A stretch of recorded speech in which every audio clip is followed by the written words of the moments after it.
Okay, hello and welcome to topic 3, the Republic and its democracy. So we have declared independence. We have won the war for independence, the American Revolution. We have a constitution. It needs to be ratified.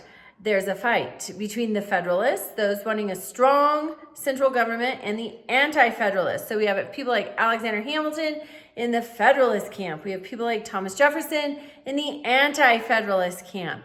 I'm going to link a podcast. Alan Dershowitz is an attorney and a historian. He has a very interesting podcast about Jefferson when he takes the helm of presidency later after the ratification of the Constitution, and he sort of acts like a Federalist. So that will be linked in discussion question 1 on Thursday, and you can listen to it if you want. You can earn participation by giving your opinion if you so choose. Not required. Okay, so that's discussion question 1. Federalists versus the Anti-Federalists. Take a side. Obviously, the Federalists, they're the winners. The Anti-Federalists had their heyday during the Articles of Confederation. It was an unmitigated disaster. We knew that didn't work. We knew we needed something stronger. So, but still, I want you to argue the point. Okay, and then discussion question 2, we're looking at the 13th, 14th, and 15th Amendments. These are sometimes called the Civil War Amendments. Sometimes they're called the Reconstruction Amendments. 13th Amendment abolishes slavery nationwide. Why did we need it? We already had the Emancipation Proclamation. Well, the Emancipation Proclamation only outlawed slavery in the rebel states. Sadly, slavery was going on in various parts of the nation, not just the South. So we needed the 13th Amendment to end slavery. We have Juneteenth coming up in honor of ending slavery this week. I think it's the 19th. Then we have the 14th Amendment, equal protection for everybody.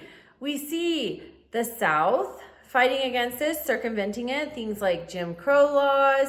But also we see the Supreme Court circumventing it with Plessy versus Ferguson and other cases, but especially the Plessy case, where they create this separate but equal doctrine. Obviously, in the 1950s, Brown versus Board of Education reverses that. Separate is not equal. But we see even our own Supreme Court, who we should be able to trust to interpret the law, right? But they circumvented the 14th Amendment in Plessy versus Ferguson in 1896. All right, and then the 15th Amendment was women could not vote yet. Not until the 19th Amendment in 1920 can women vote.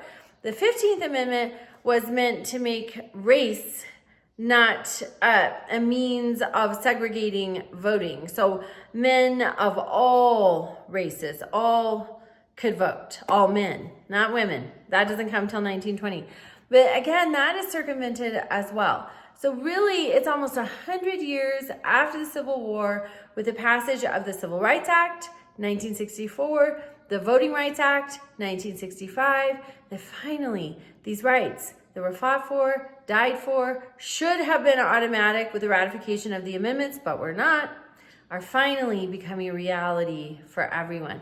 We see moves toward this starting in the 1940s. There was a case that desegregated home ownership, Shelley versus Kramer in Missouri, 1945, I think.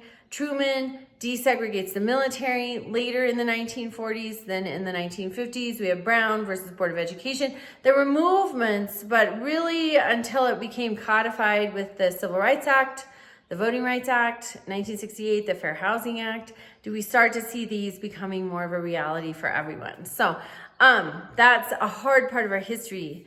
Why would we want to remove rights from anyone? It's so wrong.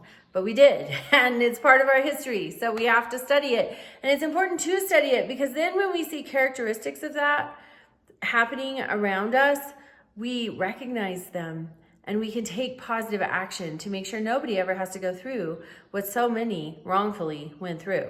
Okay, and then you have an assignment, evolution of democracy, Jefferson to Jackson. Attitudes changed dramatically, especially regarding Native Americans, our economy, so many things were changing. So you have that assignment and then a quiz and participation. Reach out with questions and have a great week.